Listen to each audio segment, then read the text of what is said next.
সভাপতি হয়ে ক্রিকেট বোর্ডে গিয়েছেন তামিম ইকবাল। বিকালে জাতীয় ক্রীড়া পরিষদে কমিটি বিলুপ্তির ঘোষণার কিছুক্ষণ পর মিরপুর কার্যালয়ে যান সাবেক অধিনায়ক। তামিম ছাড়াও এরপর একে একে আসেন বেশ কজন পরিচালক। এ তালিকায় ছিলেন তানজিল চৌধুরী, সৈয়দ ইব্রাহিম আহমেদ, রফিকুল ইসলাম বাবু, মিনহাজুল আবেদিন নান্নু, রাশনা ইমাম।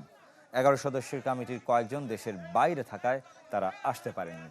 এর আগে বিদায় ঘণ্টা বেজে যাওয়ার সংবাদে বিসিবি থেকে বিদায় নেন আমিনুল ইসলাম বুলবুল, নাজমুল আবেদিন ফাহিমরা।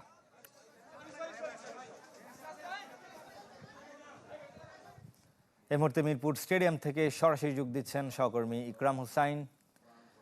ইকরাম, নিশ্চয়ই শুনতে পাচ্ছেন, নবনির্বাচিত কমিটির কারো কাছ থেকে কোনো ধরনের মন্তব্য এখন পর্যন্ত আপনারা পেয়েছেন কিনা?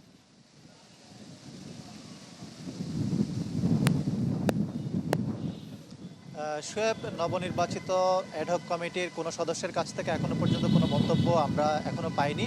আমরা যতটুকু জানতে পেরেছি যে কিছুক্ষণ আগে তাদের প্রথম বোর্ড মিটিং শুরু হয়েছে এবং সেখানে বেশ কয়েকজন সশরীরে উপস্থিত হয়েছেন, যাদের নামগুলো আপনি কিছুক্ষণ আগে বলেছেন। তবে কয়েকজন উপস্থিত হতে পারেননি।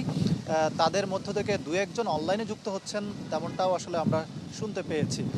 তো এই প্রথম মিটিংয়ের আগে তামিম ইকবালকে দেখেছি যে আমরা ক্রিকেট বোর্ডে তিনি বিভিন্ন কক্ষ ঘুরে দেখেছেন এবং কিছু আনুষ্ঠানিকতা ছিল, সেগুলো তিনি শেষ করে বোর্ড মিটিংটা শুরু করেছেন। বোর্ড মিটিং শেষেই গণমাধ্যমের সামনে তার মুখোমুখি হওয়ার কথা, তখনই হয়তোবা আমরা বিস্তারিত জানতে পারবো যে এই বোর্ড আসলে কী চায় এবং এই বোর্ডের সামনে কী চ্যালেঞ্জ। যদিও সবচেয়ে বড় চ্যালেঞ্জ সেটি হচ্ছে আসলে ঢাকা প্রিমিয়ার লিগ মাঠে নামানো। যেহেতু এপ্রিল মাস আজকে 7 তারিখ, যদিও এই সময় প্রায় শেষের দিকে থাকে ঢাকা প্রিমিয়ার লিগ, এখনও পর্যন্ত সেটা মাঠে গড়ায়নি। ক্লাবগুলো সদ্য বিদায় যে কমিটি, সেই কমিটির অধীনে খেলতে চায়নি, যার কারণে আসলে ঢাকা প্রিমিয়ার লিগ মাঠে গড়া নাই। সুতরাং ঢাকা প্রিমিয়ার লিগ হবে এই বোর্ডের প্রথম কাজ এবং সবচেয়ে বেশি প্রাধান্য নিশ্চয়ই তারা সেটাতেই দিবেন। একই সঙ্গে যে নিয়মিত কাজগুলো আছে সেগুলো তাদেরকে করে যেতে হবে।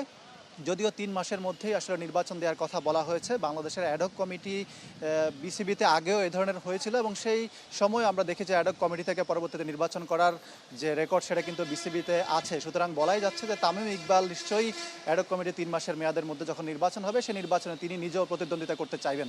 এই ব্যাপারগুলো নিশ্চয়ই আমরা তার কাছ থেকে জানতে পারবো। ইকরাম, আপনাকে অসংখ্য ধন্যবাদ।